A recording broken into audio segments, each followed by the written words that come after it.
আমরা তো আগে খিলাফতের অধীনে এক ছিলাম, এই খিলাফতের অধীনে এক থাকা অবস্থায় বিচ্ছিন্ন কে করলো? বিচ্ছিন্নতার জন্য দায়ী, মোটা দাগে দায়ী হলো দুইটা জিনিস, একটা হলো জাতীয়তাবাদ, একটা হলো সুদী অর্থনীতি। দেখুন, এই উসমানীয় খেলাফতের অধীনে হাঙ্গেরি 18 শতকের শেষ দিকে জাতীয়তাবাদের বদৌলতে তারা স্বাধীন হয়েছে, একদম পূর্ণাঙ্গ স্বাধীন। খ্রিস্টানরা জাতীয়তাবাদের বদৌলতে মুসলমান থেকে স্বাধীন হয়েছে, আর আরব জাতীয়তাবাদের বদৌলতে এখন খ্রিস্টানদের গোলাম হয়েছে। 1918 সালে আল আকাবার যুদ্ধের পর যখন আরব জাতীয়তাবাদীরা খ্রিস্টান শক্তির সমর্থনে খলিফা বাহিনীকে পরাস্ত করে, তখন এই জাতীয়তাবাদীরাই, আরব জাতীয়তাবাদীরা, ইসলামী জাতীয়তাবাদী যারা ধারক বাহক ছিল তুর্কিরা, ইসলামী জাতীয়তাবাদী 1.5 লক্ষ নারী পুরুষকে দামেস্কের রাজপথে হত্যা করেছে। জাতীয়তাবাদের কুফল সম্পর্কে বুঝতে হবে। জাতীয়তাবাদ যদি আপনি পরিত্যাগ না করেন, কিয়ামত পর্যন্ত চিল্লাইবেন, এক হতে পারবেন না। জাতীয়তাবাদের কুফল আরেকটা আমি উদাহরণ দেব। 1971 সালে বাঙালি জাতীয়তাবাদীরা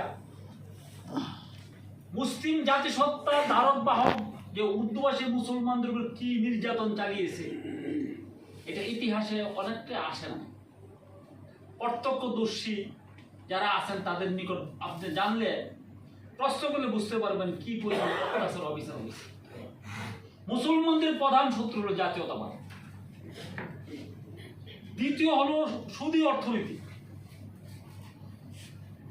তুর্কি খিলাফত 18 শতকের শেষ দিকে এমন ঋণগ্রস্ত হলো, তারা কিছু কিছু সুদের দিকে ধাবিত হলো। বস্তুত তুর্কি খিলাফত ধ্বংসের জন্য আমার দৃষ্টিতে দুইটা জিনিস দেয়, একটা হলো জাতীয়তাবাদ, আরব জাতীয়তাবাদ, আর তুর্কি খলিফাদের শেষ দিকে সুদের দিকে টান নেওয়া। তারা তো হালকা পরিমাণ টান নিয়েছিল তুর্কি খলিফাদের, এখন তো সমস্ত বিশ্বের মুসলমানরা সুদকে এক প্রকার জায়েজ করে ফেলছে। নাউজুবিল্লাহ। এখন আসুন, 1947 সালে পাকিস্তানের পর হতে এই পর্যন্ত প্রায় 60টা মুসলমান কান্ট্রি স্বাধীন হয়েছে। একটা 2-4টা কান্ট্রি ব্যতীত, আফগানিস্তান, ইরান ব্যতীত অন্য কোনো দেশকে স্বাধীন বলা যায় না, কারণ প্রত্যেকটা দেশেই সুদের আষ্টিপৃষ্টে জড়িত আছে। 1924 সালে খিলাফত পতনের পর দুইটা জিনিস মুসলমানদের মধ্যে ব্যাপকভাবে প্রবেশ করছে, দুইটা ভাইরাস।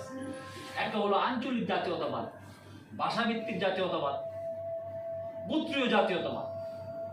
খিলাফত বাদ দিছে, প্যালিসমও বাদ দিছে এবং মুসলিম জাতিসত্তা বাদ দিছে। তারপর এই 1924 সালের পরে এই তিনটার সমন্বয়ে একটা দেশ হলো পাকিস্তান।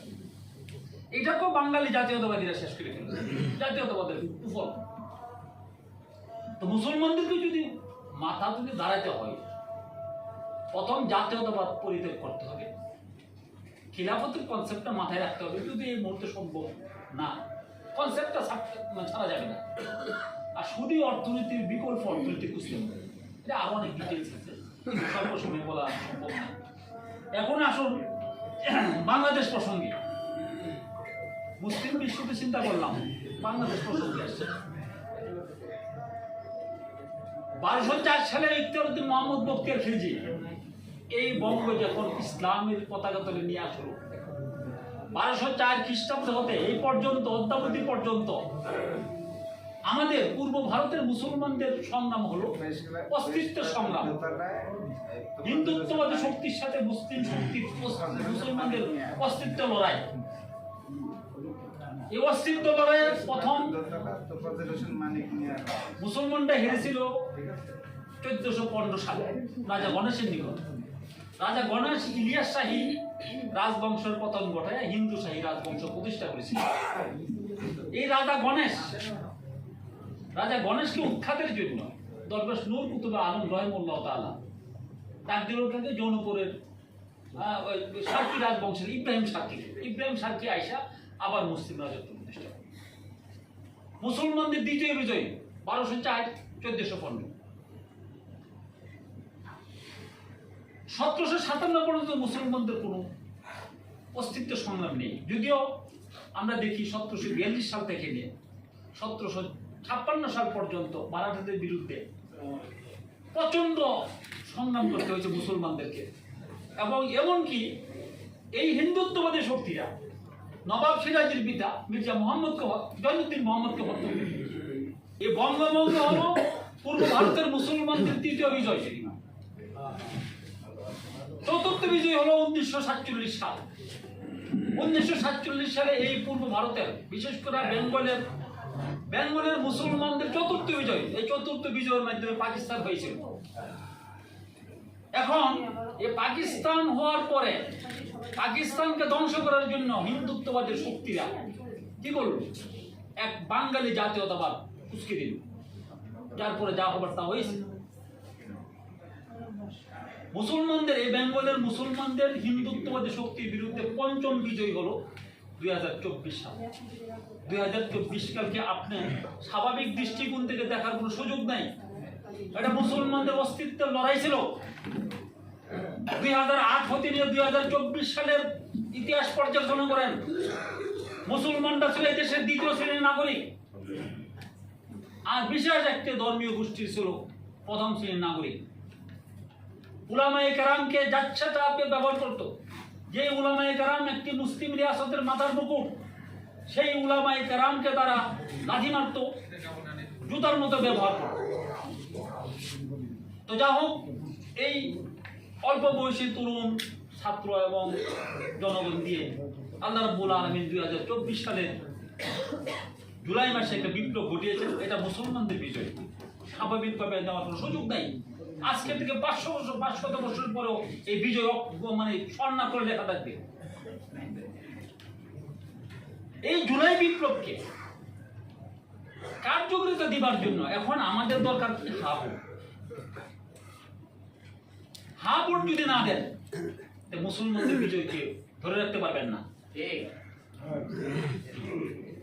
হা ভোট মানে মুসলমানদের অস্তিত্ব সংগ্রাম, না ভোট মানে আপনার মুসলমানিত্ব আপনি হিন্দুদের কাছে বর্গা দেওয়া,